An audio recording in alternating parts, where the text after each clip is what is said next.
Good morning. Good morning. Welcome, welcome, welcome. Rise and shine. It is Monday morning. Today is Monday, October 3rd, 2022. And on behalf of Purposed Journey Counseling, I want to welcome you this morning. Welcome, welcome, welcome. I pray that you have had an amazing weekend, and that God, and that you realize, because He is smiling on you, but that you realize that God is smiling on you this morning because He woke you up this morning. I can't even talk this morning. He breathed breath into your lungs, so you are here. So good morning, good morning, good morning. My name is Dr. Natatu North, and I am the owner and therapist of Purpose Journey Counseling, LLC, located in Cincinnati, Ohio. So we want to greet you this morning on behalf of Purpose Journey Counseling. Good morning again. We are live. We're live on Facebook, YouTube, Twitter, and Instagram. And the YouTube link for this broadcast will be posted on Instagram. So we thank you so much for joining us. Thank you so much. Thank you so much. But we do ask you to please like the video. Please follow, subscribe to our YouTube channel, as well as please share. Last night, we had our fifth episode of Hashtag from a Christian, Hashtag from a Therapist.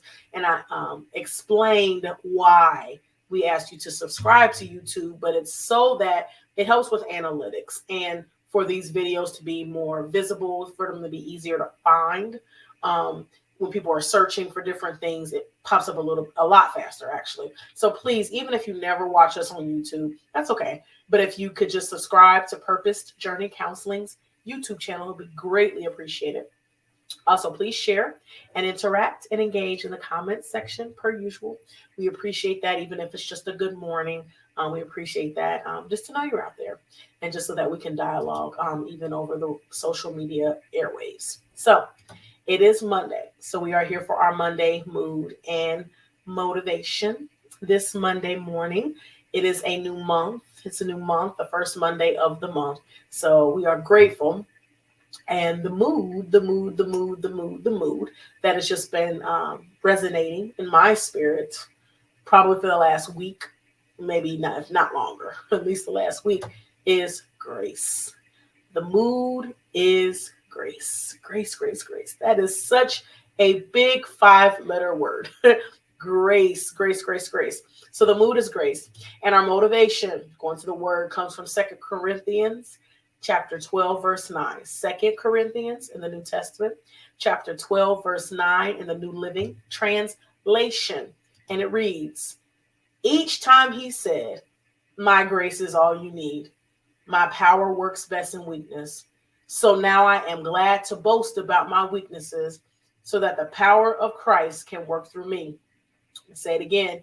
Each time he said, my grace is all you need. My power works best in weakness. So now I am glad to boast about my weaknesses so that the power of Christ can work through me.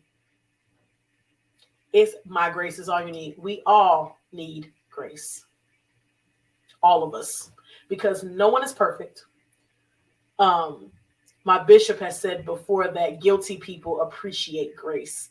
And that resonated with me so much because, just show them grace, just show them grace, just show them grace. But then when you realize, oh, wait a minute, I need grace because I mess up sometimes, a lot of the time.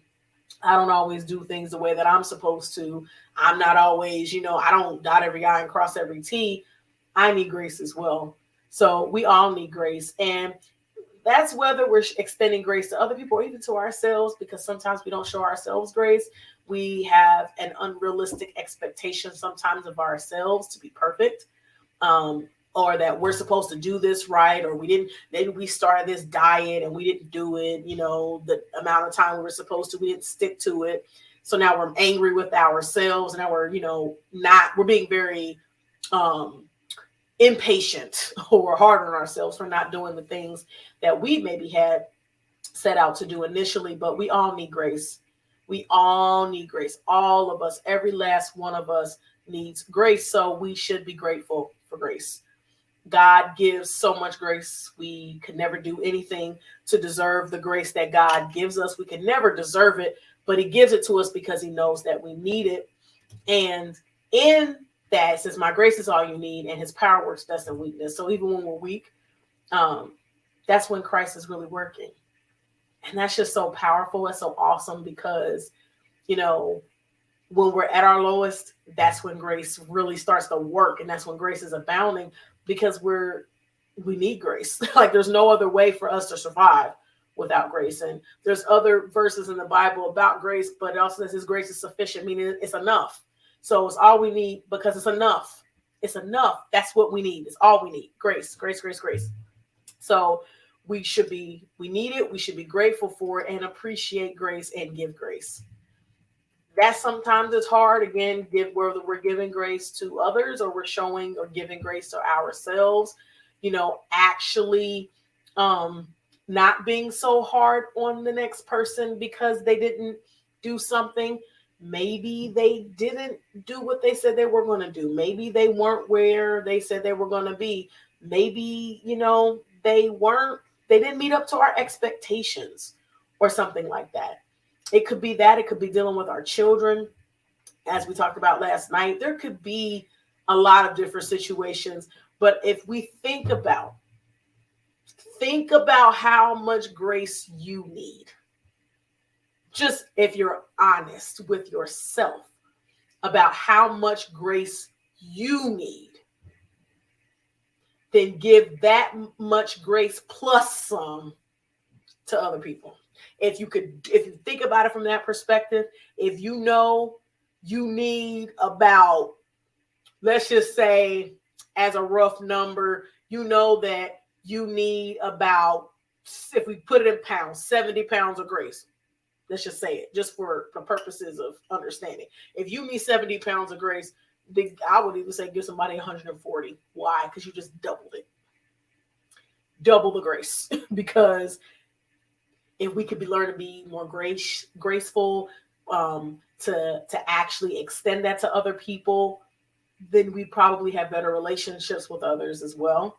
And it would actually probably be easier to navigate through the tough situations and challenges that we face when we're dealing with one another, because we're not trying to get back at them. We're not trying to just be angry all the time. I know it takes so much energy to be angry. I find when I'm having difficult days and I'm really, really upset and I'm angry, it is exhausting. It's draining. It is literally draining. So if we can learn that would be so important. Knowing that we have all received grace, it should be easy to extend grace to others, even if we feel like they don't deserve it. Because guess what? Neither do we. It's so interesting how hard we are on other people. We expect people to do better than we do. We expect people to treat us better than we treat them. We expect people to do what we think they should be doing. And when they don't, we're upset. We're angry. We're frustrated. We don't even think about grace. We just want to cut them off or talk about them or something along those lines, but it's not gracious. It's not saying, you know what?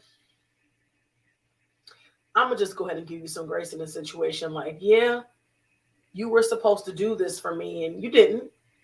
But instead of talking about you, I'm going to just say, you know what? I'm going to give you another chance. I'm going to give you another chance to get it right. That doesn't make you weak. That doesn't mean you're a pushover. That doesn't mean that you're letting people get over on you. That just means that you're extending grace. Maybe they don't deserve it. So what? How many times, you wouldn't know, how many times has God shown you grace or extended grace to you and you didn't deserve it? Every time. There you go. How many times is that? I don't know. We'll never know. We'll never know. But just think about it. Every time you're getting grace, you don't deserve it. Every time. Every single time God is showing you grace, extending grace to you, you don't deserve it. So if every time I'm messing up and God is giving me grace and I know that I don't deserve it, that means that if I know I never deserve it, that means that, okay, you don't deserve it, but I don't either. And God gives it to me. So you don't deserve it. I'm going to go ahead and give it to you. I'm going to go ahead and do it because God would do it for me. And if we could not just necessarily treat others the way we want to be treated, but treat others the way God treats us. Ooh, that would be tough. A gracious God, a gracious Father. But if we could treat others the way God treats us, be as patient with others as God is with us. Wow. Oh, what a life in a world it would be if we could do that. I want to wrap up with this quote. Not mine. God answers the mess of life with one word: grace. It's powerful. The mess of life, one word: grace. That's how he answers it. All the mess, all the mistakes, all the negativity, all the shortcomings, all the wrongdoing, all of that stuff, God meets it with grace. He doesn't judge us. I mean, he could, and that's why we say, do we really want God to be fair? Because if God was really fair, oh my goodness, where would we be if God was really fair? And if God punished us for everything that we do, and God's not like that. He answers it with grace. He gives us grace all the time. If you don't even think so, you wake up every day after the day before you didn't necessarily do what you were supposed to do that day. And God says, you know what, I'm going to go ahead and give you another chance. Like he gives us chance after chance after chance. That's it. When people say God is a God of second chances, that's how you know that's not true. God is the God of multiple chances, because you can't even count the amount of chances that God gives you. God answers the mess of life with one word: grace. Grace, grace, grace, grace, grace. So today, this week, not just today, this week, I encourage you to extend grace. Appreciate the grace you receive and then extend grace to others as well. Because you don't deserve any of the grace you get. I don't deserve any of the grace I get. So the least we can do is give grace to somebody else, even if we don't think they deserve it, because we don't deserve it either. We don't. So again, today, the mood is grace. And our motivation is coming from 2 Corinthians 12:9. That says, again, each time he said, my grace is all you need. My power works best in weakness. So now I am glad to boast about my weaknesses so that the power of Christ can work through me. That's our Monday mood and motivation. So that is our prayer and our focus on today. So the tag for Purpose Journey Counseling that we always share is to be loving, be kind, be compassionate, be intentional towards others as well as towards yourself. Be gracious, be graceful, show grace, extend grace to yourself too, as well as others. It's so important. So we thank you so much for joining us this morning. Thank you, thank you, thank you, thank you, thank you. Lord willing, we will see you tomorrow morning for Tuesday Talk. Again, Lord willing, we will be live at 7 a.m. Eastern Standard Time. So please join us tomorrow morning as well. As always, we appreciate you. We thank you so much for your support and continuing to join us day after day after day and week after week and now month after month. So we're so thankful, and we're praying just that the mood will remain grace. That's our mood.